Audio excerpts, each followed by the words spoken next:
Hey everyone, it's Nikki. Welcome back. We are on to day 7 of the 12 days of Christmas, and we're going to get started right now. This wooden piece I got from Brandy at the DIY Struggle. I'll have her link down below, but this is from her newest release, and I couldn't help get my hands on a few of them.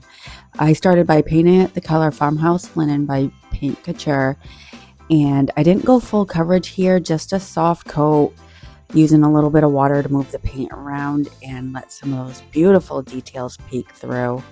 I love the ornate detail in these little wooden pieces, and so instead of heavy paint, I just went with something more delicate, enough to highlight those raised areas while still letting the shadows and the depth shine through. So this is a really fun piece to work with and exactly what I needed for this project. All right, this rice paper I found on Etsy, and it's like all vintage, so I sprayed it with some water and then just took this mechanical pen to help pull away the little pieces of paper to give it that organic feel rather than, straight line from cutting it. Then I'm going to take my liquid patina and my fan brush and set my image right down into that medium. And I'm going to just work out some of those wrinkles with my fan brush and lifting the image here and there.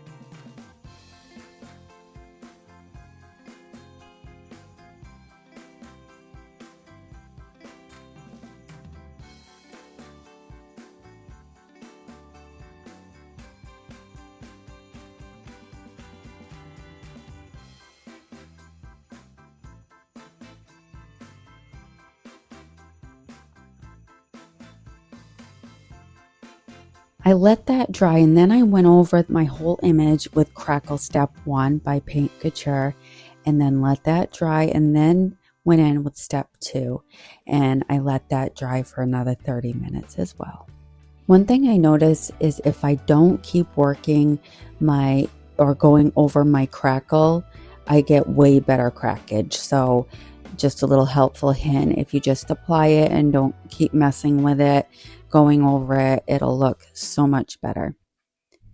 All right, this is our day 7. As I said earlier, the 12 days of Christmas. It's hosted by Brenda from Rustic and Lace and Jackie from Crafting and Mimi's World. Check them out. Check out the playlist.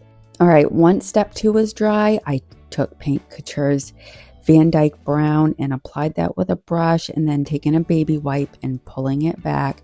If you don't like the vintage distressed look, you can totally skip this part, but I just love how it brings in that vintage old world feel that I love so much. And then I took the color Pewter. This is like a metallic paint. I think it's by Lumineer. And I went over all those raised areas, just bringing forward the high points and highlighting them. And one thing with vintage, to get that classic vintage feel, you need layers. So I'm going to go back and forth with a few colors here. Hey, I just want to say, if you're still here watching and you're enjoying this, go ahead and hit that like button. It will really help me reach my goal of 1,000 subscribers, and I'd love to have you stick around and be a little part of my channel. But I grabbed this vintage style trim. It kind of reminds me of that tinsel garland people wrap around Christmas trees, only like in a miniature version. And a lot of crafters use it for vintage projects, and I thought it'd be perfect for this one. I'm running it all the way around the outer edge of the frame using Aleene's tacky glue to adhere it, and then a nail cuticle pen to press it down into all those little grooves. Sorry guys, I just got off my 12-hour shift. My brain's a little mush, and just night shifts are so hard on my brain. But I wanted to get this done so I can go take a nap and hopefully be able to be productive today.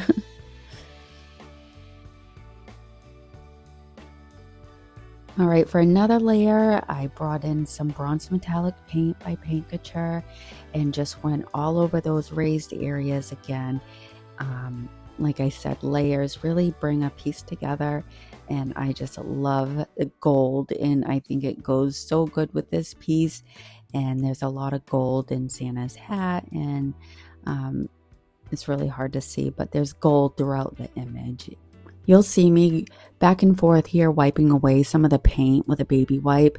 Since it's already sealed, I've got a little bit of flexibility to play and blend until I get that soft, worn look that I love. And once I'm happy with it, I'll go seal everything in with some more liquid patina.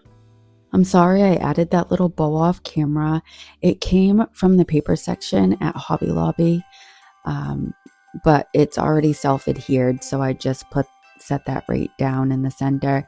And then I tied on this really pretty chiffon ribbon, and I just love how the colors pair perfectly with the greens in the tree and that soft little bit of green around Santa. I wanted it to look more tidy, so I flipped the knot downward and then glued that little bit of fabric onto the back of my sign to keep it in place. And that is it for this, guys. I think it's so pretty and vintage and all the looks that I was going for. And look at that crackle. I think it is just lovely. Let me know what you think of it. If you enjoyed this video, as always, let me know down in the comments and hit that like button, subscribe, and all the things. All right, bye.